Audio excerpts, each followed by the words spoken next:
अरे का हो रघुवत भाई?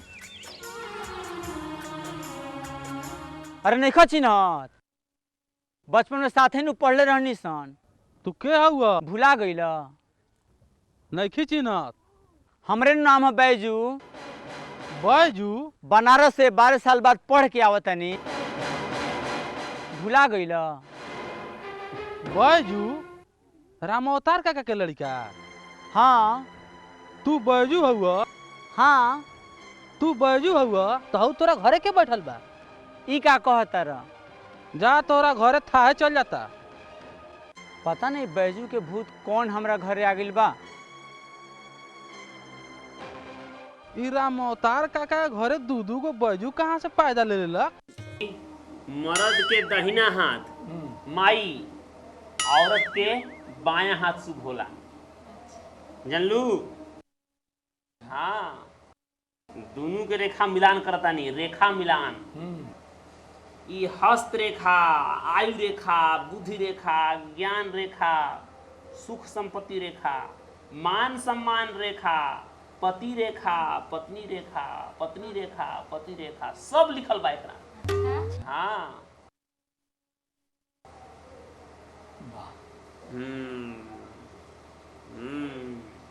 एकरो नपाई जो खाई होला। चैत बैसाख जेठ आषाढ़ सावन भादो, आश्विन कार्तिक अगहन पूस माघ फागुन। फागुन में का होई बेटा? फागुन में होली होई, अच्छा पिचकारी होई, अच्छा रंग अबीर के झोली होई, अच्छा मस्ती वाला टोली होई।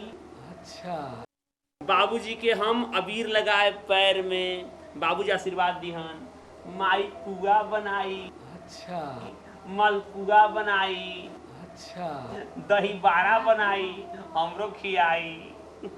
अच्छा हम भांग पिय। अरे बनारस में माई विश्वनाथ बाबा के मंदिर बा। ओइजा बड़ा धूमधाम से भांग पिसल जाला आ सबके पियावल जाला प्रेम से। बाबा के प्रसादी है। बबुआ तोहरा बिना तो होली दिवाली हमनी के भुलाइए गई। बाबूजी ना रही यही से नु पर्व त्योहार ना चलत रहे। अब हम आ गइल बानी, उसमें दुख के समय रहे, अब सुख वाला दिन आइल बा माई। यही से सारा पर्व त्योहार चली। अब हाँ खूब बबुआ। चली। हाँ बबुआ ठीक कहता रहा। राहु केतु सोम बुध शनिचर मंगल इतवार सोमवार। अरे बा शनि के 7.5 के प्रकोप चलता।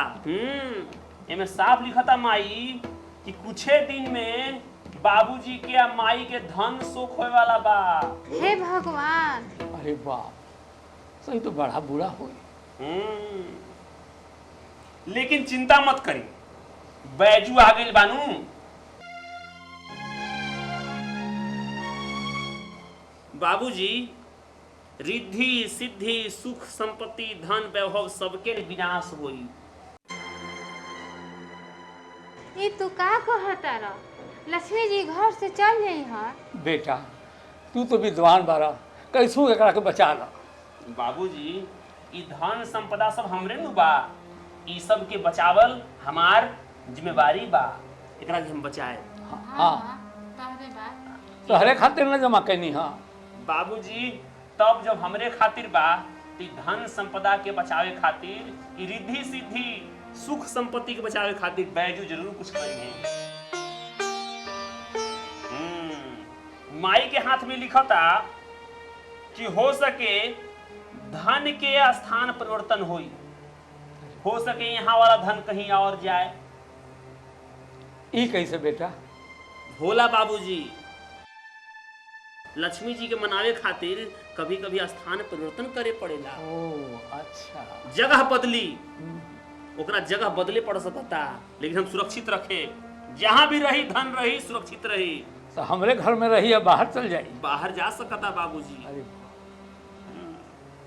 स्वास्थ्य मेरा और गिरावट आई, चिंता बढ़ी, शोक बढ़ी और आफत कुफत विपत के आगमन हो सकता। आफत कुफत विपत के आगमन हो अरे सकता। बाबूजी प्रणाम। माई प्रणाम। तू के हुआ तोहरा के हम पहचानत नहीं की। बाबूजी हम तोहर बेटा बैजू बनारस से पढ़ के आयल हैं।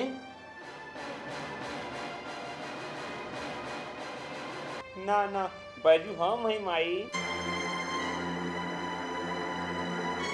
ई ना हो सका, हमार बेटा तो है हम। बाबूजी हम तोहर बेटा बैजू हैं। ए माई देखो ना बाबूजी हमरा के पहचाने से इनकार करत रहे। ई हमरा घर में कौन उल्लू को बैठा के बैठ गेल बा। बाबूजी देखा ना उल्लू का पठा कहता माई। देखा हमरा बैजू कुछ मत बोला ना तो हमरा से बुरा कोई ना होई। हाँ एक घुसा मारे कि नानी याद आ जाए। बाबूजी अभी एकरा शरीर से बैजू के चलो उतार के फेंके हम।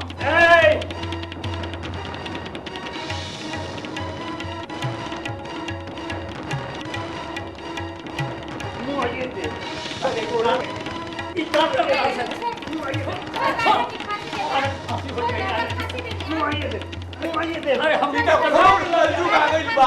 अरे हमनी के कलम के बाबूजी ना छोड़े रे। और बैजू आ गइल बा बाबूजी। अरे हमरा तो कुछ समझे में नहीं आवत ई सब का हो रहल बा। सुनी अपना गाँव में हो नहीं खन जिनकर घरवा बा बड़ा मस्थान लगे आ उनकर आन जान बा राज दरबार में अच्छा उनकरे लगे रवा चल जाई। वे समस्या के समाधान करिया कौन बा असली आ कौन बा नकली। तू ठीक कहा तारू। भैया जी ये सब बड़ा पाप के काम बुझाता। तो यह पुण्य के काम हो। दूसरा के कंगाल कइल पाप बा। कलयुग में यह पुण्य हो।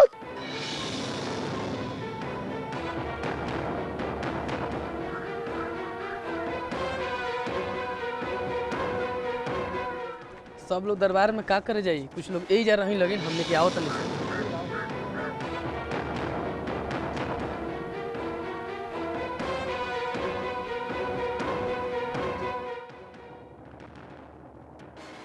कुछ रैयत लोग और दर्शन करे का चाहता हजूर।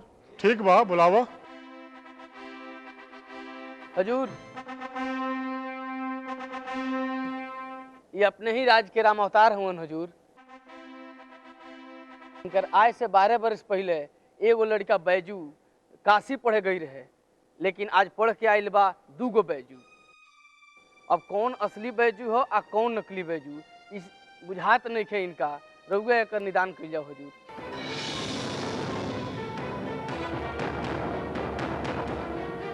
हमार बुढ़ापा तो नरक हो गए सरकार, हमार बुढ़ापा तो नरक हो गए सरकार।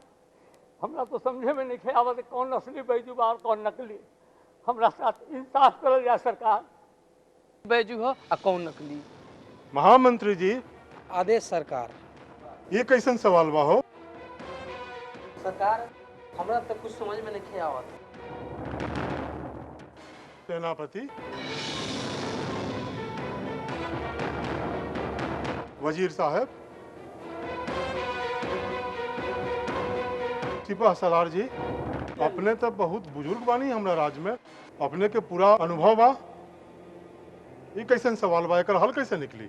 हुजूर अपने राज में भेलवाड़ा गांव में एक गोनू झा बाड़े, उनकर चतुराई जिला जवार जानता।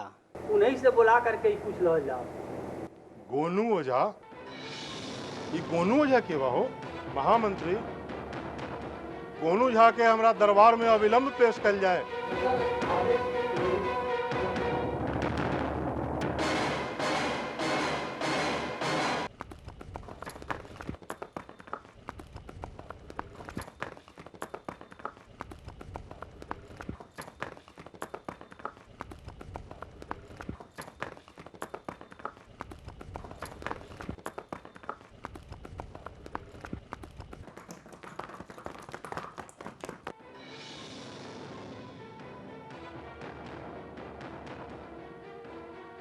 ए जनाना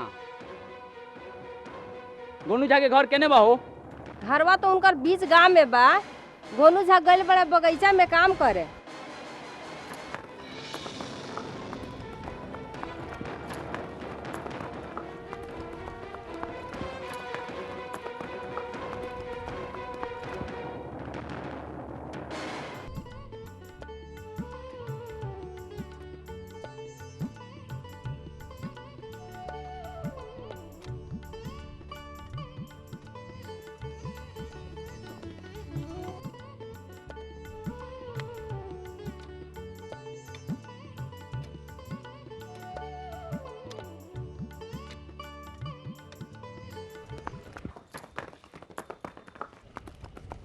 ए पंडित जी,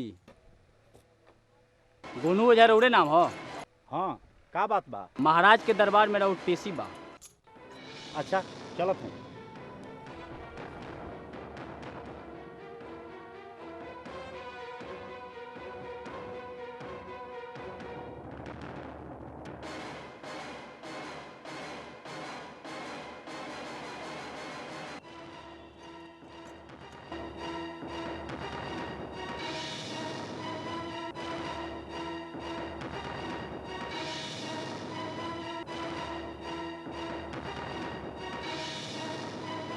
महाराज की जय हो। गोनू झा खातिर का आदेश बा महाराज? ई राम अवतार वारन। आज से 12 साल पहले इनकर बैजू नाम के बेटा काशी गए रहे पढ़े। अब 12 साल बाद जब लौटला सा तो एगो बैजू ना दूगो बैजू लौटला सा। अब समस्या ई बा कि असली बैजू कौन बा और नकली बैजू कौन बा। और कुशाग्र बुद्धि के चर्चा तो हमरा पूरा राज्य में हो रहा बा। ए लेल इस समस्या के निदान के जिम्मेवारी हम रउए सौंपतानी।